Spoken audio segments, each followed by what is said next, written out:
Hello বন্ধুরা, কেমন আছো তোমরা সবাই? আশা করছি তোমরা সবাই খুব ভালো আছো। প্রত্যেক দিনের মতো আজকেও নিয়ে চলে এসেছি বেশ কিছু কিচেন টিপস। আর যেই টিপস গুলো জানা থাকলে আমাদের সংসারের কাজগুলো হয়ে যাবে অনেকটাই সোজা।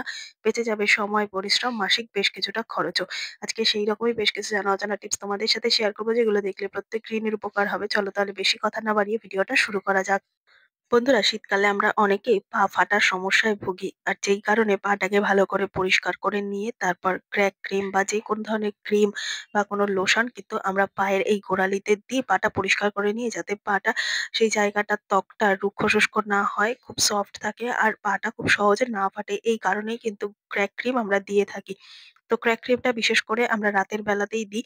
আর দেওয়ার পর কি করি, যাতে এই ক্রিমটা অনেকটা সময় পর্যন্ত এই গোড়ালিতে লেগে থাকে। তাই সেই কারণে কিন্তু আমরা একটা এরকম মোজা পরে থাকি। আর মোজা পরার কারণে দেখা যায় মোজার মধ্যে না সমস্ত ক্রিমটা লেগে যায়। আর যেই কারণে আমাদের ক্র্যাকটা শোকাতেও অনেকটা দেরি হয়। আর ঠিকঠাক মতো ক্র্যাকটা রিলিফ হয় না। আমাদের কিন্তু বারবারই ফিরে আসে। তার জন্য কি করতে হবে বন্ধুরা, এখানে নিয়ে নিয়েছি একটা পলিথিন প্যাকেট। যখনই আমরা ক্র্যাক ক্রিম লাগাবো, মোজাটা ব্যবহার না করে কি করবে, এরকম একটা পলিথিন প্যাকেট গোড়ালিটার মধ্যে এভাবে পরে নেবে, পুরো পায়ের মধ্যে, যাতে গোড়ালিটা সম্পূর্ণ পুরো আটকে থাকে। তারপর এরকম ভাবে গিঁট দিয়ে নিয়ে তোমরা যদি সারা রাত রেখে দিতে পারো, তাহলে দেখবে যেহেতু প্যাকেটটা ট্রান্সপারেন্ট, তাই কোনো রকম ভাবে কাপড় না থাকায় এই ক্রিমটা কিন্তু সোপ করবে না। যেই কারণে অনেকটা সময় পর্যন্ত কিন্তু আমরা ক্রিমটার ঠিক ব্যবহারটা করতে পারবো। আর সাথে আমাদের যে ক্র্যাকটা ফাটা জায়গাটা, সেটাও কিন্তু খুব সহজে নিরাময় হয়ে যাবে। তো আশা করছি ছোট টিপসটা কাজে দেবে। দেখে নাও পরের টিপস। বন্ধুরা, প্রেসার কুকারে যখন আমরা কোনো রান্না করি বা ধরো কোনো কিছু সেদ্ধ করতে বসাই, তখন খেয়াল করে দেখবে, যদি ধরো ইমার্জেন্সি আমাদের খুব তাড়াতাড়ি ঢাকনাটা খুলতে লাগে, সেক্ষেত্রে না আমরা এরকম ভাবে সিটিটাকে হাওয়া বের করার চেষ্টা করি। তাতে কিন্তু বিপদ ঘটে যায়। তাই কোনো রকম ভাবে এই সিটিটাকে তুলে আমাদের প্রেসারের ভেতরের হাওয়াটাকে বের করার বিন্দুমাত্র চেষ্টা কিন্তু করাটাই ভুল।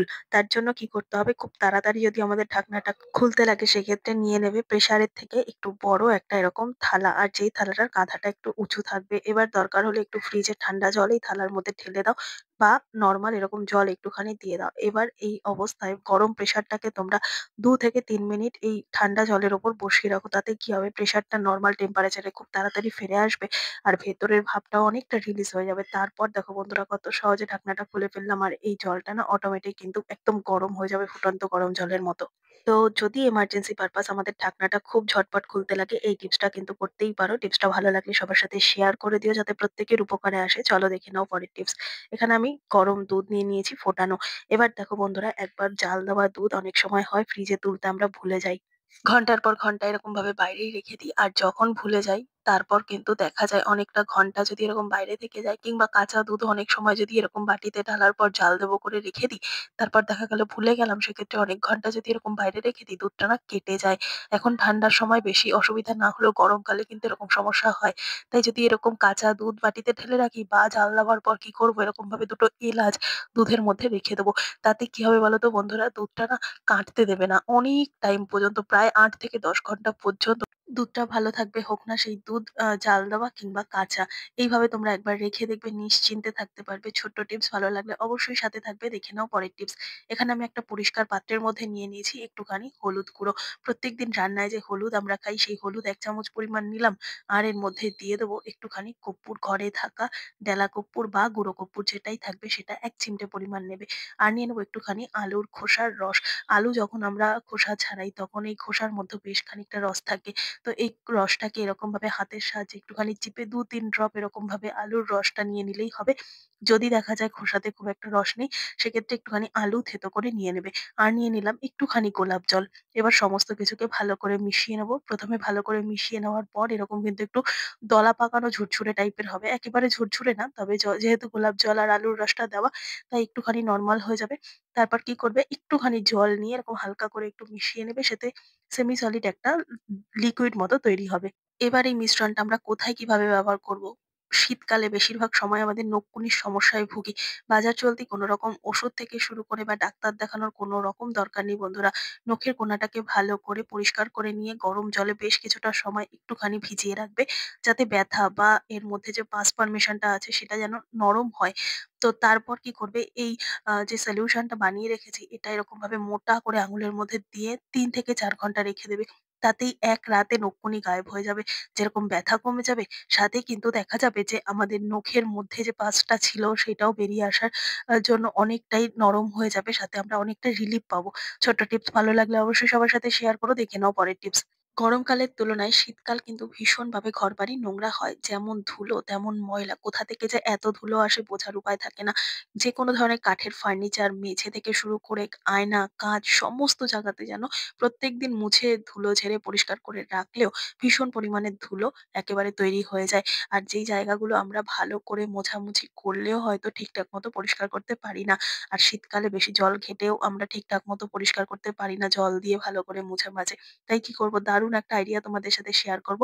ফ্রি অফ কস্ট এ তোমরা কিন্তু এই জিনিসটা ঘরে বসেই বানিয়ে নিতে পারো। তার জন্য এখানে নিয়ে নিয়েছি একটা পলিথিন। আর এই ধরনের পলিথিন আমাদের প্রত্যেকের বাড়িতেই থাকে। তো এই ধরনের পলিথিনের ১ম এ হ্যান্ডেলের মাথার দিকটাকে কেটে বাদ দিয়ে নিলাম। আর এবার কি করব, এরকমভাবে একটু গ্যাপ দিয়ে লম্বা, লম্বা স্ট্রিপ আকারে কেটে নেব। তবে খেয়াল রাখবে মাথার দিকের পলিথিনটা যেন সম্পূর্ণ কেটে না বাদ হয়ে যায়। একটুখানি গ্যাপ রাখতে হবে এইভাবে। এবার বন্ধুরা এই পলিথিনটা দিয়ে দারুণ একটা অর্গানাইজার আমরা তৈরি করব, যেটা কিনা আমরা অনলাইন বা অফলাইন থেকে কিনলে ভীষণ পরিমাণে টাকা খরচা হয়। আর ডাস্টিং করার জন্য কিন্তু দারুণভাবে কার্যকরী হবে এই অর্গানাইজারটা। বন্ধুরা আমরা কিন্তু প্রত্যেকেই ভীষণ পরিমাণে ধুলো, ময়লা পরিষ্কার পরিচ্ছন্ন করে রাখি ঘরটাকে। কিন্তু যতই মুছি না কেন একটু মনে হয় কি জল দিয়ে বা ভালো করে একটু ভিজে কাপড় দিয়ে মুছতে পারলে ভালো হতো। কিন্তু শীতকালে সেই সমস্ত কাজগুলো করতে গেলে ভীষণ পরিমাণে ঠান্ডা লাগার ভয় থাকে। তাই বন্ধুরা এমন একটা জিনিস তোমাদেরকে বানিয়ে দেখাচ্ছি যেটা আমাদের ভীষণই কাজে দেবে। এবার দেখো ভালো করে প্লাস্টিকটা কাটা হয়ে গেছে। এখানে আমি একটা পলিথিন নিয়েছি। তোমরা চাইলে ২-৩ টে পলিথিন একইভাবে কেটে নেবে। আর মাথার দিকের জোড়াটা কিন্তু একেবারে কেটে বাদ দিয়ে দেবে না। এবার নিয়ে নিয়েছি এরকম রান্নাঘরের থেকে এরকম একটা হাতা বা খুন্তি। যে হাতা বা খুন্তি নিলে কি সুবিধা হবে, যেহেতু হাতলটা অনেকটা বড়, তাই আর সবার ঘরে হাতের সামনেই থাকবে। এবার যেই মাথার দিকটা আমি পুরোপুরি কেটে বাদ দিয়ে দিইনি, সেই মাথার দিকটা এভাবে পেঁচিয়ে নিলাম। এবার তোমাদের বললাম আগেই যে ২-৩ টে পলিথিন নিলেও কিন্তু একইভাবে কেটে নেবে। ২-৩ টে পলিথিনকে একসাথে এভাবে বসিয়ে দিয়ে তারপর এরকম হাতা বা খুন্তির মাথার দিকের সাথে একটা দড়ি দিয়ে আটকে নেবে। এবার দেখো যে এই সমস্ত জায়গাগুলো আমাদের ঘরের ভীষণ কোনাকানাচির মধ্যে রয়েছে বা যেই সমস্ত জায়গা আমাদের ঝাঁটা ঢুকিয়ে বা ধরো মপ ঢুকিয়ে পরিষ্কার করা সম্ভব হয় না বা ধুলো ঠিকঠাক মতো পরিষ্কার করতে পারি না। তাই এই অর্গানাইজারটা বানিয়ে নিলে কিন্তু আমরা ফ্রি অফ কস্ট এ ফেলে দেওয়া বেশ কিছু জিনিসকে কাজেও লাগাতে পারছি। সাথে ঘরবাড়ি সুন্দর করে পরিষ্কারও করতে পারছি। দেখো এত স্পেসটা ছোট, এই আলমারির ভাগগুলোর মধ্যে আমরা কিন্তু ভীষণভাবে এই অর্গানাইজারটা বানিয়ে এত সুন্দর মতো আমরা এটাকে দিয়ে ক্লিনিং করে নিতে পারবো। যেটা করলে কিন্তু আমাদের শীতকালে আর বসে ঘর পরিষ্কার করা বা ধুলো ঝাড়ার একেবারেই আ সমস্যার মধ্যে পড়তে হবে না। দেখো একেবারে আলমারির নিচ থেকে ভীষণ পরিমাণে চাপ ধুলোর ময়লাগুলো কিন্তু বের করে নিতে পারলাম। তো এইভাবে যদি একটু বুদ্ধি খাটিয়ে ফেলে দেওয়া একটু জিনিসকে আমরা কাজে লাগাতে পারি, কোথাও গিয়ে আমাদের অনেকটাই সুবিধা হচ্ছে। সাথে ঘরটাও পরিষ্কার হয়ে গেল। আর টাকা পয়সা খরচা করে এই ধরনের মপগুলো কেনারও দরকার পড়ল না।